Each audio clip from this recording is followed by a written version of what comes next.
And I want to thank my colleague from Hawaii for sharing her personal experience of how that felt, because that is so important for all of us to hear.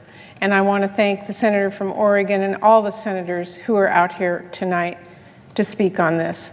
Now, I may only be one person, but today I bring to the floor of the United States Senate the outrage, the pain, and the frustration of millions of people in my home state of Washington and across the country who see what President Trump has been doing on our southern border, who have been watching the pain this forced family separation has caused so many innocent children, who have begged the president to pick up the phone, sign a piece of paper, do whatever it takes to make it stop, who have refused to be silenced as President Trump carries out his hateful and divisive attacks on immigrants, and who heard a recording with desperate cries of children calling for their parents.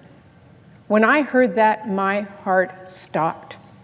Like every mom, like every human being, I just wanted to reach out and comfort that child.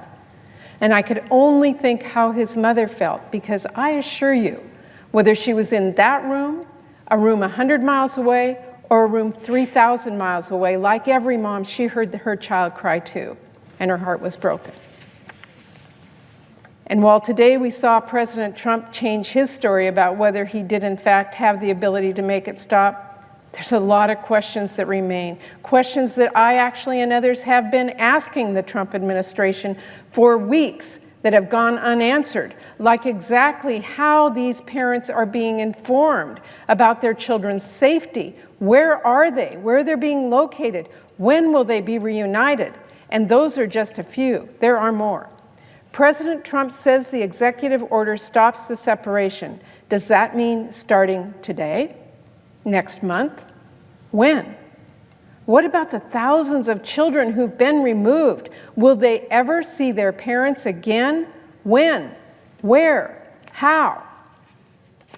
I've not gotten answers from the Secretary of Health, Alex Azar, whose department should be focused on families' health and well-being, but has instead spent that time complicit in a policy of separating families and traumatizing parents and children alike.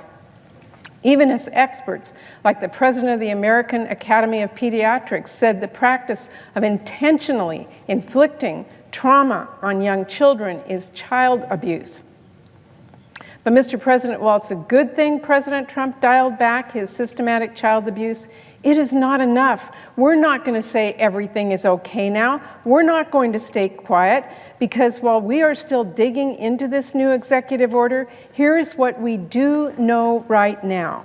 If this is implemented, there will continue to be zero tolerance for all asylum seekers, including domestic violence survivors. A system of locking up children by the thousands, and all carried out in our great country's name. Mr. President, I just read the story of a woman named Blanca who left El Salvador after she received threats on her 8-year-old son's life. She took those threats seriously, she said. Why?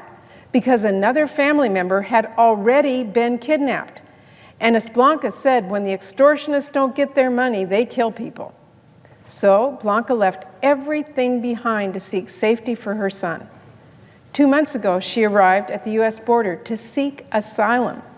Blanca says that was the last time she saw or talked to her son, Abel, whose last words to her were, quote, "Mom, don't leave me." That's the last thing she's heard.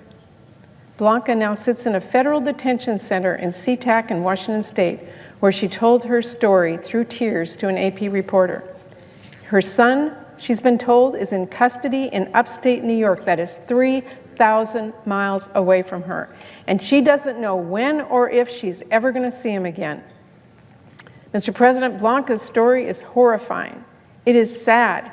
Unfortunately, it is not unique. She is one of thousands of parents and children who fled violence and persecution only to find a new nightmare upon arrival in the United States of America.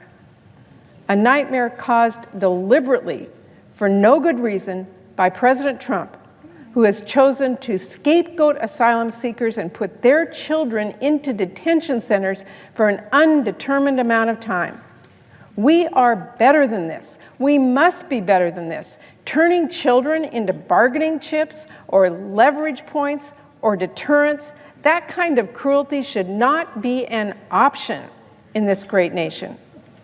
In recent days, my office has been flooded with thousands of calls and emails and letters from moms and dads and grandmothers and grandfathers, people from all walks of life, from every community I represent, who are angry at the president's new zero-tolerance policy and who are horrified by these families who are being ripped apart. So I know I've not been alone.